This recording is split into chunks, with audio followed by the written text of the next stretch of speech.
All right, so YouTube is caught up. I apologize for my absolute buffoonery with technology. You would think after doing the insurance panel Monday, closers corner, and all that time on the World Wide Web, I'd have a better sense for how this technology works, but I don't. So we're going to review real quick now that I've caught up with YouTube here, my acronym for closing. So appreciate the patience as now we've got 20 people listening. I appreciate everybody being there. We got a little acronym for closing. We're going to cover a little bit about closing, and then we're going to talk a little bit about branding. So number one, credibility. If you don't have credibility in the sale, why are they going to buy from you? How do you establish credibility? Credibility can be established by showing your license, building a brand, showing your marketing organization. If you're doing something to establish you're just not some guy that showed up randomly and that you know what you're doing. Next, establishing some kind of likability. What is that? Tell a funny joke. Get your client to laugh. Get the person relating to you. If they don't like you, you could have the best product on the market. They're not buying crap from you. Next on the list, have a straight line approach from start to finish. Know exactly what you're going to say. Know exactly where you're going to start, what the middle of the presentation looks like, and what the end of the presentation looks like. And most importantly, when you have a straight line approach, when the client tries to throw something at you and it doesn't work properly, what I mean by it doesn't work properly is their objection doesn't work is because you were expecting it. You exactly know what's going to happen because you have the same presentation from start to finish. A real life example, I had really good rapport with a client a while back, and we were joking and we're laughing, and I'm like, Miss Betty, I know it's like 8 o'clock at night. Just bear with me as I wrap this up. This is kind of like giving the same Broadway show 9 times in a row. And she's like, what do you mean? I'm like, honestly, I say the same thing to everybody. You guys were just more fun tonight. So have a straight line approach from start to finish, and that will allow you to give a more consistent presentation. And the last part of the close acronym is evoke emotion. If the person doesn't feel anything about what they're doing, they're not going to do anything with you. If you haven't evoked a reason why they want insurance, a 60-year-old who hasn't gotten it by now isn't going to get insurance from you. Most importantly, if I could explain anything about evoking emotion, it's one key thing. Stop saying passed away. It's the silliest euphemism on the market, in your vocabulary, and it's designed for people to not feel anything. 1 second. It's designed for people to not feel upset about somebody dying. Say dying, say dead, say death. Say something that reminds the person that they're getting insurance because one day they won't be here. You could even listen to what your client says, what your prospect says, and sometimes they'll say, oh, well, if I pass away, correct them. Well, Mr. Johnson, when you die, when you're talking about the beneficiary, Mr. Johnson, when you die, who is going to be the one to be responsible for your final expenses? Not passed away. It's a silly euphemism that people say so they don't feel things about what they're saying. Does that all kind of make sense? We got 25 folks over here. We've got a few folks on YouTube over here. I've got a lot more content on closing. I got a lot of notes on branding that we're going to cover. I appreciate your guys' patience a little earlier as I absolutely destroy the technology part of this here. Alrighty. Got some thumbs up there that this makes sense. Appreciate that, Christine, and everybody with the thumbs up. Let's move into the next topic. Uh-oh, my computer is sitting on my notes. Hold on. Alrighty, so as we go live from the Closer's Corner couch, and my computer and stuff is a little crooked here. The next topic, general closing techniques. I know this is covered in a bunch of Closer's Corner videos, but if you haven't seen them, this is why I want to do them again. There's 3 basic ways you're going to end up closing somebody. They have insurance and you're trying to get them a better product. They don't have insurance and you're trying to get them to buy insurance. Or they have a term policy, and in these situations, we're speaking about AARP, Globe Life, and other garbage direct-to-consumer policies. So they don't have it, they have term, or they have a policy and you're getting them a better one. Does that all kind of make sense? Thumbs up from somebody there. Okay. Let's cover the first one, the blind taste test close. In this situation, where the blind taste test close comes in handy is when the person already has a policy. The person has a policy that's more expensive than what you have, doesn't offer the same value as what you have. The person has something and you can get them something better. Now, of course, every conversation about upgrades, not replacements, is done on an ethical basis. If we're taking them from one policy to another, we're taking them into a better situation. Agreed? Okay. When I'm looking over here, Facebook, it's YouTube. When I'm looking over there, YouTube, it's Facebook. Apologize if it's not all on the same computer tonight. So, blind taste test close. What this all basically is taking a situation, putting it on a piece of paper, and making it as non-confrontational as possible. What you don't see on this piece of paper, and I know it's backwards, and I'm going to explain it, is there's no carrier names, there's no company names, there's no your policy and my policy. It's just numbers. And why that's important is you're removing all the argument from the situation. Oh, look at my policy. Look at your policy. It's just numbers. So you know you can get them a lower rate. You can get them more coverage. And you want to write it all down on a blank piece of paper. And how I like to write it out is at the top is what they currently have. Let's just say it's a $10,000 policy for $75 a month. What I write in the middle is more coverage for the same price they're spending. Again, I apologize that it's backwards. And at the bottom over here, it's the same amount of coverage at a lower premium. Now, we all like to kind of capture all the premium that we can get, but I like to capture all the sales I can get. And I know using this method, I'm going to get every single sale. Why is that? Because I'm going to hand this to them and say, Miss Betty, I've written down 3 things on a piece of paper here. Just look them over and tell me which one of them makes the most sense. And I hand them the paper. And they're going to look at it, and they're always going to pick what? Your policy, not theirs. And why is that? Because they're seeing they can get more insurance, or they're seeing they can save money. Does that all kind of make sense? It's simply written down here. There's no arguing about it. There's no confrontation about it. All they see is more insurance or less money. Now, what happens if they challenge you on it? What happens if they say, well, wait a second, this is my policy at the top, isn't it? Well, yeah, Mr. Johnson, it is your policy at the top. But keep in mind, you're entitled to save money or get more coverage. Does that all kind of make sense? Oh, yeah. Now, people pick different ones for different reasons. Again, which one's best for you? And again, they're not going to pick theirs. It just doesn't make sense. Now, at some point, they may ask, well, wait a second, what company is this? Is that my company? You can address that one later on. But if you get them to agree to buy more insurance for the same price or save less money, the sale is made. Would we all agree about that?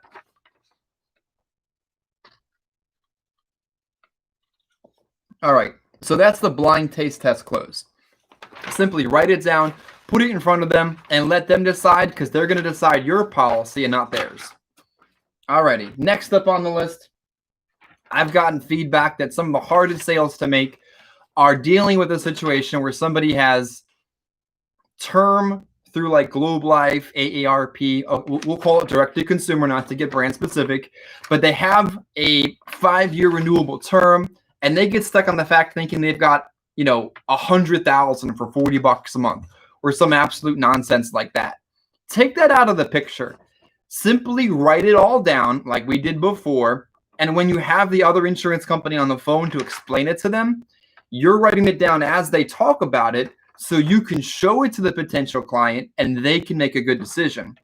One of the things that we're doing here is we're writing everything down on these closes because some people are visual and some people are auditory. Some people need to hear you tell it to them, and some people need to read it. If all you're ever doing in your close is telling it to somebody, you're missing the people that need to see it on paper.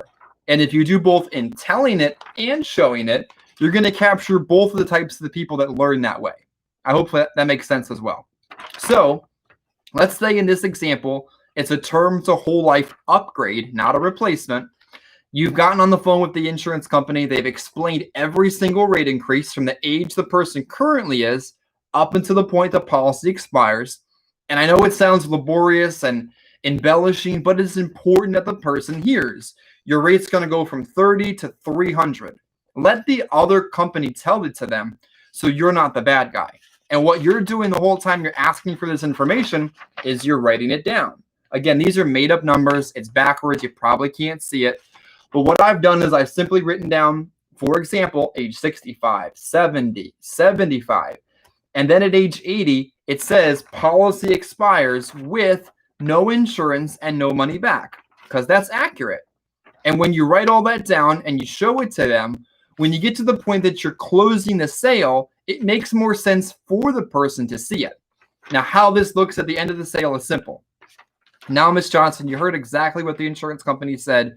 The rate increases, as I've shown you, from $75 a month all the way up to $225. My God. I mean, that's probably more than anybody could afford, right? Okay. But most of all, even if you could afford those rate increases, at age 80, this policy expires and you get no money back and you have no insurance. You understood that, right? Okay. Now, what I've done is I've written that all out so you can see it.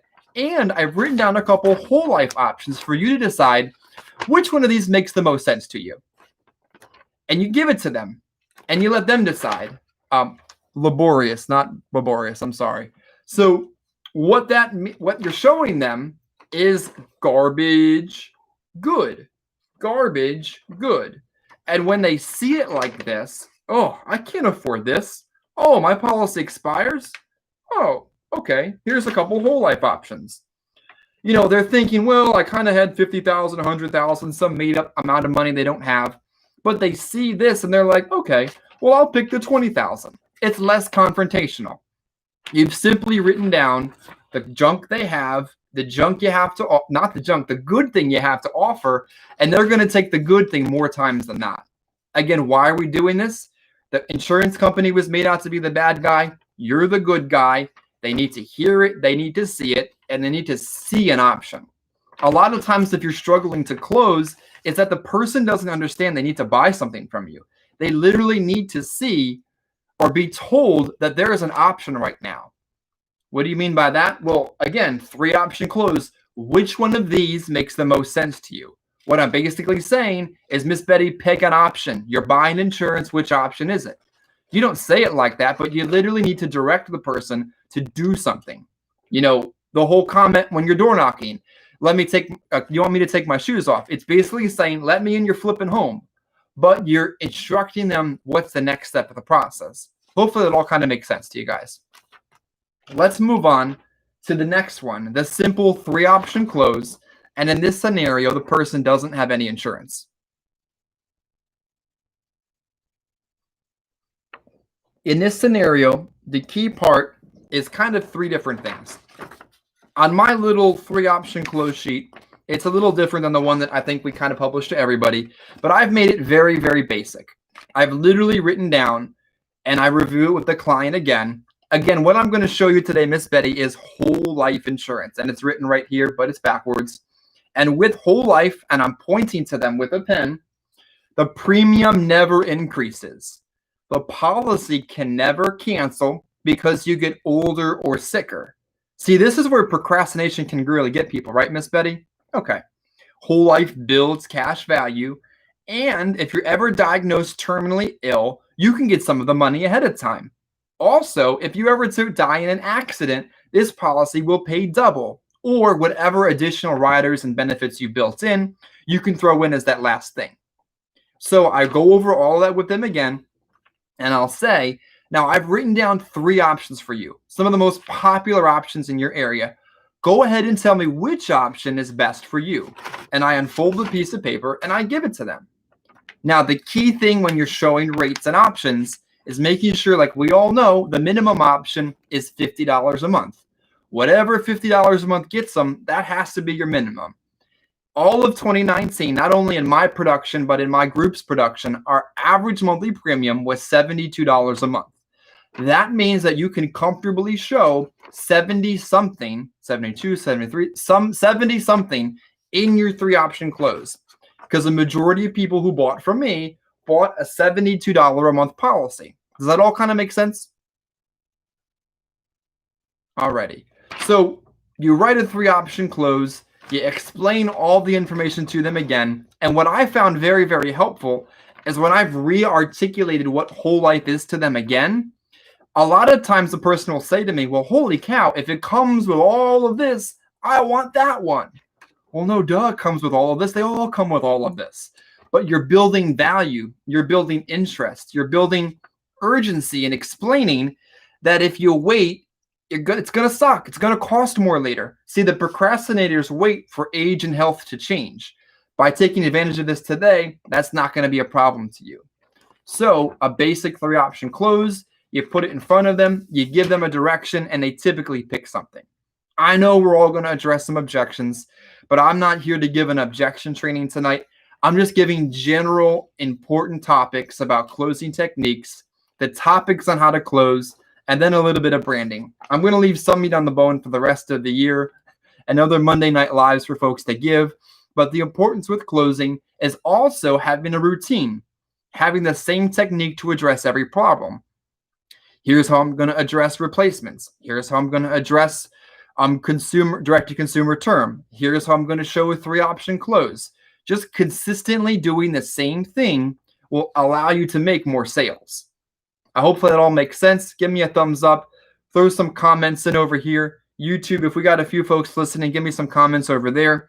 I want to talk next about branding because I think branding is a little unspoken, but the more and more you do the business, the more branding is important. Chris says, can you share the quote sheet? I think we've got one in the FS Dropbox that is a little bit more generic and probably more corporate approved. But in the end, it just basically explains what they're getting. And here are some options. I like to keep things very, very, very, very basic for our potential clients so that there isn't room for confusion. If we know anything, we know that confused people don't buy, right? Appreciate that, Chase. Yeah, confused people don't buy. And the other key point I like to give in my most important topics I teach on is pay attention to how much time you're spending in the home. If you're spending more than 45 minutes before you're asking someone to do something, they're not going to do something. A person can only receive about 45 minutes worth of information before their brain just shuts off and they can't make a decision. Now, of course, we're going to have longer presentations, complicated replacements, policy reviews, husbands and wives, but just pay attention to time. You don't want to rush them. You don't want to force your way through the presentation. But if people aren't buying from you and you're asking them to buy 2 hours into your presentation, it's your fault. They can't absorb that much information at that point. Alrighty, let's move on to branding. If you guys have comments, questions, or anything specific you want me to cover, you can comment here. You can comment over here on YouTube, but we can cover it. But let's move into branding real quick. What do I mean by branding? Branding is basically establishing yourself, warming down the sale, and making sure when you leave, the person understands what they did today. Why is that important? Because the easiest way to prevent buyer's remorse is your excited client has just bought a policy. Now, the first person they're going to see, they're going to tell it to them. And if they can't articulate generally what they just did, they're going to regret it. So let's just say Miss Betty buys a $50 a month policy from American Amicable. And after you leave, an hour later, her friend from across the street comes. You don't leave her any material. There's no brochures. There's no leave behinds. There's no folder. There's no business card. There's nothing. But she knows she got some kind of insurance. She got the straight life. Some guy showed up at her door, had a card in her hand, and before you know it, he was gone. Her friend's going to say, Betty, that was a scam. He didn't leave you any information. What kind of insurance was it? What company was it? Where was he from? You got to cancel that. You got to close your bank account. You should stop payment on that. I mean, it all kind of happens, but why it happens is they don't know what they did. They have no proof of what they did. They have no brochures, no folders, no business cards, and they can't articulate what kind of insurance they just got. So let's rewind the clock a little bit. Let's warm down the sale, set expectations, and brand yourself in the home. What does this look like? All right, Miss Betty, before I leave today, I want to ask you, do you understand what we did together today? Okay, what kind of insurance did you get? We call this the quiz. Okay, and how much a month is it? Perfect. And does this policy ever expire? It doesn't. Perfect. Now, what's going to happen next is In 7 to 10 days, your policy is going to come in the mail. It's going to come in a big white envelope. When you open up the envelope, there's going to be a blue folder from American Amicable inside. When you get your policy, I need you to call me. Let me know you got the policy so that if you have any other questions, we can go over it together. Does that make sense? Okay. If you have, do you have any questions about what we did together? No. Any concerns about what we've done together? Do you feel good about the insurance you've picked out for your family? Good. You see what I did there is I established what happens when I leave. You understand what you got, and I opened up the opportunity for her to be upset, concerned, give some more objections, give something for us to talk about. If you don't do that, they're not going to like the rest of what happens next. Let me give you an example here. Look at this. It's beautiful marketing material from the insurance company. If you're not leaving something with the client, you're leaving yourself a reason for them to cancel. Look at all this. It's beautiful, written down information.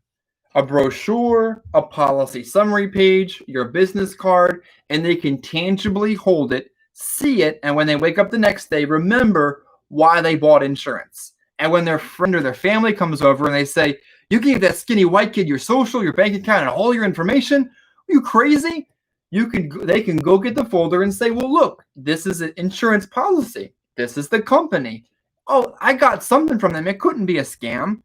And then the concerned friend or family is going to say, oh, that kind of makes sense. This is an insurance. You're okay. I'm sorry, Betty. You got a good insurance. Basically, all the family is trying to do, all the person's trying to do is validate what they got. And if they don't have anything, you're going to invite yourself a problem. So the key point in branding and warming down is explaining expectations and leaving them something. Number 2, going over what you've left them on a policy summary or some type of written down explanation so they understand why they did it.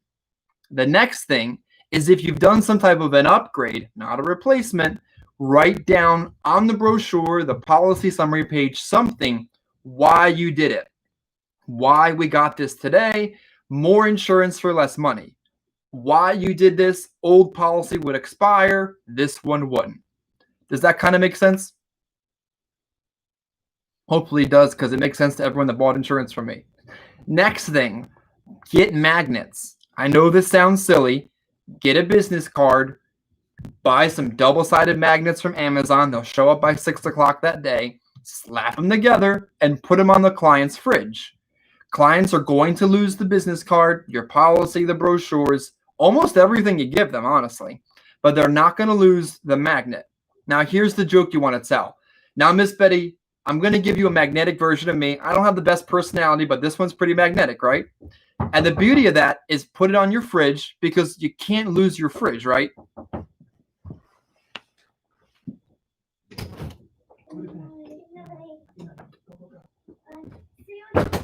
Sorry about that. It's bedtime in the house here. So make sure you leave them something. And by something, I mean a magnet you can put on the fridge and they can hold on to and they can understand who got insurance, who to call, and who to give the magnet to the next time someone wants to get insurance. Double-sided magnets, business cards, best investment you can get. Next step, thank you cards. Send a thank you card. It isn't that hard. Go on Vistaprint, put some stuff down, order them, and send them out. Why is that important? Because the thank you card will get there before the policy, and scam artists don't send thank you cards. Just do it, and even though you won't see a tangible result every single time, sometimes the tangible result is the one you didn't know about. I've been doing thank you cards for probably 4 years. It's laborious. It's time-consuming. It takes an hour sometimes when you sell a lot of insurance, but I'm convinced it helps you keep the sale. Thank you cards, next step of the branding process. Or policy delivery. I think one of the best things I did the first year I did the business is I delivered a lot of policies. Welcome to Pennsylvania, where you got to deliver a lot of policies to make sure they get the policy delivery receipt back. But deliver the policy when you're new with the business because you've closed sales you didn't really close. What I mean by that is they weren't the best closes, but the client still bought a policy. Go back, review the policy, ask for referrals, Make sure the client knows what they got and they know that you're there to take care of them. Thank you cards or policy delivery, do some kind of second touchback right after they got the policy. We're almost done, guys. I know we're about 30 minutes in after some technical difficulties, but I'm going to cover the end of branding, review everything we talked about one more time. But if you have questions, throw it in the comment section below. If you're watching this on YouTube, if you can give me a thumbs up and share it, that means that other people will see it out in YouTube land. The more subscribers we get, the more, appreciative we are for the work that we do in YouTube land. When it comes to branding and warming down, it's important to do this because you're building a book of business. And I know we all say book of business over and over and over and over again, but what you're really doing is you're building a strong renewal stream. You're building money that will pay your mortgage, money that will pay the rent, money that will come in when you need it the most, when you're locked in the house because everyone's afraid of the virus. Renewals will pay you in a way you need it the most. Most importantly, not just renewals, but the fact that if you took care of Miss Betty properly and you didn't, you did your job properly, the next time somebody asks about getting insurance, they're going to ask who you got your insurance from. And you're going to get my favorite referral of all kind, of all types, the unsolicited referral. Hey, Miss Betty, you helped her with insurance. You do insurance still, right? Of course. And before you know it, you're sitting in front of someone you never thought you'd sit in front of. And these are what I call downstream revenue situations. They're not the money that pays you now. They're not the money you can count on, but it's downstream from the rock you've thrown in the river and that kind of pattern that builds out from there. Why you want to keep the business on the books is years down the road, these downstream cases are the ones that are going to make sure when you're having a bullcrap, terrible day in the field and you get this call, you can drive right over, make the sale, get on the phone, lock it down if it's a telesale, whatever you got to do. These are people you never thought you'd see. They're never going to fill out a lead, but because you took care of the original client right, these downstream sales will make you money. And why do they exist is because you branded yourself properly. They know who they got insurance from. You did your job well, and they know how to contact you. Hopefully that all kind of makes sense. Here's another key point. Building your book of business means you can build yourself cross sales. Cross sales include a myriad of different products we're not going to cover tonight, but you want to make good, solid sales that stay on the books because these are the kind of sales that will pay you later, not just stay on the books forever. What do we got next? Oh, we got a little reminder here from Chase. Attend the morning call. The morning call I thought was always important to me. And it was something we did at my prior organization, and I needed it at all times because it's part of my routine. I log on at the same time. I make sure I'm awake and functional at the same time. And I hear something about final expense to start the day. And I call out my numbers when I'm in the field so I can call out my accountability for my day before. It's okay to call out a zero. If you went out and you saw people, be accountable for it. When the morning call first existed, long before I was ever here, people would fight tooth and nail late into the evening to make sure they didn't have to get on the call and call out nothing. So the purpose of the morning call is to build routine, build regularity to your life, throw in some useful content you'll hear and need at another point, and to be accountable for your actions. That you celebrate your success, you struggle through your difficulties, but you do it over and over and over again. Building routine is what builds stability, what builds your bank account, and what keeps you in the business. I got a comment over here. All right, appreciate that, Coda. Ben and all 21 folks still tuned in tonight. I'm going to go over this one more time in rapid succession like we do in Closer's Corner. If you guys have anything else you want touched on, commented on, responded to, now's your opportunity. All righty, so the things we covered tonight are all spread across my office. All right. The acronym for closing: credibility, likability, observe body language, a straight line approach. Brian, my audio looks good over here. I got a green light on YouTube. Double check your device there. A straight line approach from start to finish in your sale, and evoking emotion. If the person doesn't feel emotion, they're not going to be getting any insurance from you. We got a couple options on closing. the blind taste test clues. Simply make a non-confrontational way for the person to understand you can get them more insurance for the same price, or you can save them some money.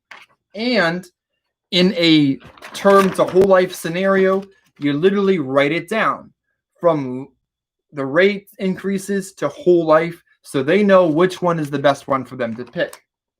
And the simple 3-option close. Summarize again what they're getting, what options you can get, and instruct them basically which option is the best for you.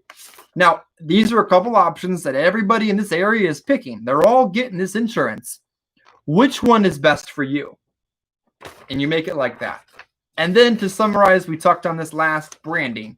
Leave the client something they can hold on to and say, this is what I got from that guy that randomly showed up, called me the day before, gave him all my information, but I got this, and I know this is my insurance. And explain this to them so they understand what they got, and review it with them, and open up the opportunity for them to ask, do you have any questions about what we did? Any concerns about what we've done together? Address them before you go.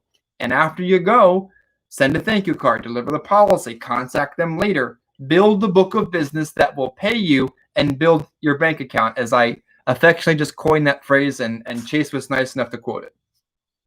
Alrighty, guys, I think that might be it for Monday Night Live. Does anybody have anything else they want to throw in there before we can wrap this up?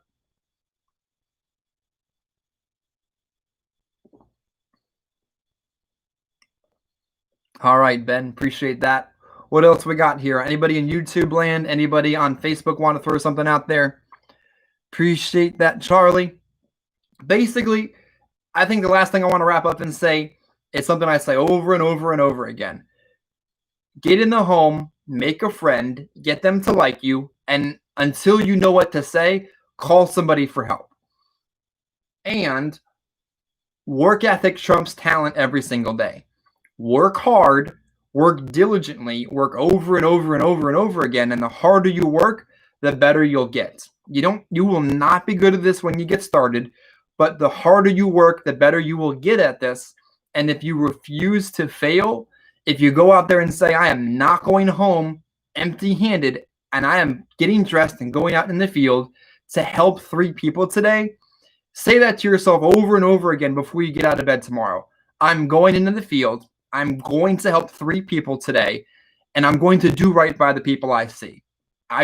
I'm very confident if you take that passion and that approach and you actually work a full day from the end of the morning call until 6 or 7 or 8 at night, you will not go home empty-handed.